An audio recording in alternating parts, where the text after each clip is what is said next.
রুটি পরোটার সাথে একই রকম তরকারি খেতে খেতে কি আপনি বোর হয়ে গেছেন? তাহলে চলুন একটা নতুন ধরনের রেসিপি আমি আপনাদের দেখাই। এটা রুটি পরোটার সাথে খুব ভালো লাগবে খেতে। নমস্কার, আপনারা এখন দেখছেন রান্না ভালোবাসি। রান্না ভালোবাসিতে আরও একটা নতুন রেসিপি নিয়ে সবাইকে জানাই স্বাগত। আজ আমাদের রেসিপিতে থাকছে বরবটি। বরবটি কিন্তু আমি সেটা রান্না করব একটু আলাদা, একটু অন্যরকম ভাবে। সেই জন্য কড়াইতে তেল দিয়ে দিয়েছি। একটু বেশি তেল দিয়ে দিতে হবে এখানে, কারণ বরবটিগুলো আগে ভেজে নেব আমরা। সেই জন্য একটু তেল দিয়েছি বেশি, ওটা সাদা তেল ব্যবহার করেছি, রিফাইন্ড অয়েল। এই রেসিপিতে সাদা তেলই ব্যবহার করবেন। তেলটা ভালো করে গরম করে নেবেন। তারপর গ্যাসের ফ্লেম লো টু মিডিয়ামে রেখে বরবটিগুলো দিয়ে দেবেন। বরবটি দিয়ে সেটা একটু ভালো করে ভেজে নিতে হবে, কিন্তু লো টু মিডিয়ামে গ্যাসের ফ্লেম থাকবে, হাই ফ্লেমে দেবেন না, তাহলে এটা বেশি ভাজা হয়ে যাবে বা নিচেরগুলো পুড়ে যেতে পারে। সেই জন্য হালকা আঁচেই এটা ভেজে নিতে হবে। আর এভাবে অনবরত নাড়াচাড়া করবেন, নাহলে নিচেরগুলো কালো হয়ে যাবে।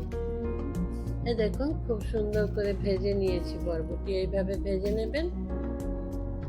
তারপর ভাজা হয়ে গেলে সেগুলো একটা ঝাড়ির সাহায্যে তুলে নিতে হবে। এখন ওগুলো তুলে নেব। তুলে নেওয়ার পর তারপর যেটুকু তেল আছে তার মধ্যে আরও একটু তেল দিয়ে দেব। আরও 1 চামচের মতো তেল দিয়ে দিলাম। তারপর তেল গরম হয়ে যাওয়ার পর হাফ চামচ গোটা জিরে আর 3টে শুকনো লঙ্কা দিয়ে দিয়েছি। দিয়ে ওটা একটু আমরা ভালো করে ভেজে নেব। সুন্দর একটা গন্ধ বেরোনো পর্যন্ত এটা ভেজে নিয়েছি।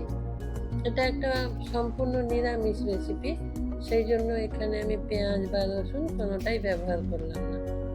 আদা বাটা দিলাম 1 চামচ, আর 1 চামচকে একটু কম কম কাঁচা লঙ্কা বাটা দিয়েছি। এটা আপনি আরও বেশি দিতে পারেন যদি একটু বেশি ঝাল পছন্দ করেন, আর যদি একটু কম ঝাল পছন্দ করেন তখন লঙ্কাটা একটু কমিয়ে দেবেন। এটা একটু ভালো করে কষিয়ে নেব। অল্প একটু জল দিয়ে অবশ্যই কষাবো, সেই জন্য একটু জল দিয়ে দিলাম। জল দিয়ে আদা কাঁচা লঙ্কা একটু কষিয়ে নেব। ততক্ষণে আপনারা যারা আমার ভিডিওটা দেখছেন প্লিজ একটা লাইক দিয়ে দিন। লাইক দিতে ভুলে যাবেন না। লাইক দিয়ে আমার ভিডিওটা কন্টিনিউ করুন। এখন ধনে গুঁড়ো দিয়ে দিলাম 1/2 চামচ। তারপর জিরে গুঁড়ো দিলাম, সেটাও 1/2 চামচ দিলাম। তবে ধনে গুঁড়োর থেকে একটু কম দিয়েছি জিরে গুঁড়ো। দিয়ে সব কিছু আবারও একটু ভালো করে মিশিয়ে নিতে হবে।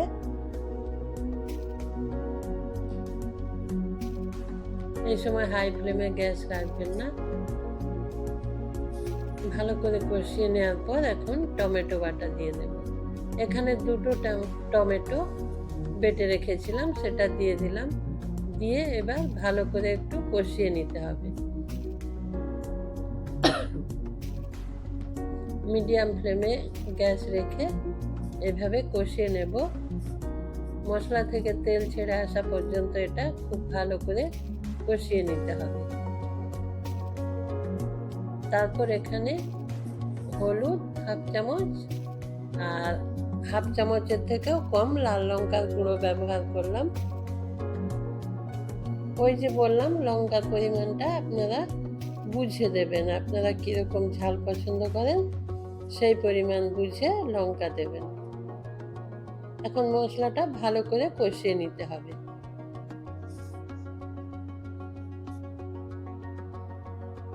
পরিমাণ মতো নুন দিয়ে দেব, আর একটু এখানে চিনি দেব। 1/2 চামচ মতো চিনি দিলাম। এটা নিরামিষ রেসিপি, সেই জন্য একটু মিষ্টি মিষ্টি হলে রুটি পরোটার সাথে খুব ভালো লাগবে। আপনারা যদি চিনি দিতে না পছন্দ করেন তাহলে চিনিটা স্কিপ করতে পারেন।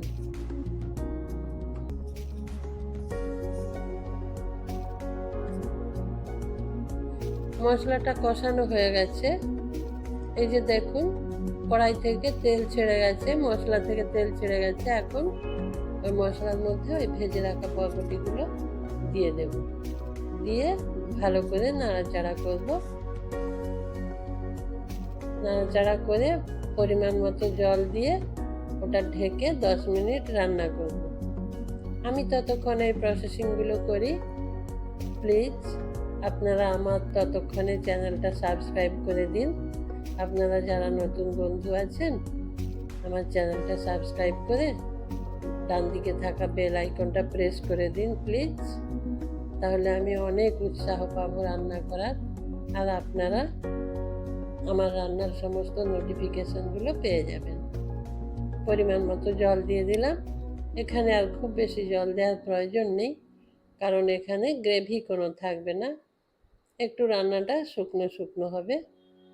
দিয়ে ঢেকে 10 মিনিট রান্না করে নেব। খুব সহজ একটা রেসিপি, এইভাবে রান্না করবেন, দেখবেন কত সুন্দর টেস্টি রুটি পরোটার সাথে খুব ভালো লাগবে। যদি ভালো লাগে অবশ্যই আমাকে কমেন্টে জানাবেন, আর আপনার বন্ধুদের সাথে শেয়ার করবেন, তাহলে তারাও দেখতে পাবে আমার এই রেসিপি। এখন গ্রেট করে রাখা 250 গ্রাম পনির এর মধ্যে দিয়ে দেব, দিয়ে সেটা ভালো করে এখন মিশিয়ে নিতে হবে। ভালো করে মিশিয়ে নিয়ে আবারও ঢেকে 5 মিনিট রান্না করে নেব। আর এখন অবশ্যই লো ফ্লেমে গ্যাস রেখে দেব। গ্যাস লো ফ্লেমে রেখে 5 মিনিট ঢেকে রান্না করে নিয়েছি। এই দেখুন কত সুন্দর। আপনাদের কি মনে হচ্ছে, রুটির সাথে খুব সুন্দর লাগবে না? অবশ্যই লাগবে, একবার রান্না করে খেয়ে দেখবেন, বেশ সুন্দর লাগবে। এখানে শেষে আমি একটু গরম মশলা দেব আর 1 চামচ ঘি দিয়ে দেব, দিয়ে সেগুলো আবার ভালো করে মিশিয়ে নেব। এখন ঘি দিয়ে দিলাম আর গরম মশলা। এবার সব কিছু ভালো করে মিশিয়ে নেব।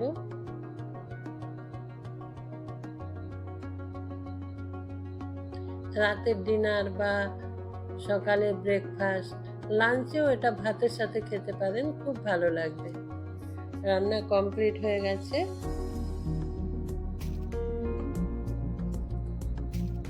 এখন এটা কিছুক্ষণ রেখে দেব, ঠান্ডা হওয়ার পর পরিবেশন করব। এখন ঘি গরম মশলার ফ্লেভার ভালো করে মিশে যাওয়ার জন্য কিছুক্ষণ ঢেকে রেখে দেব।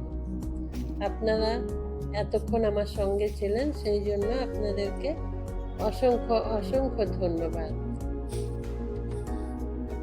ভালো থাকবেন সবাই, সুস্থ থাকবেন। নমস্কার।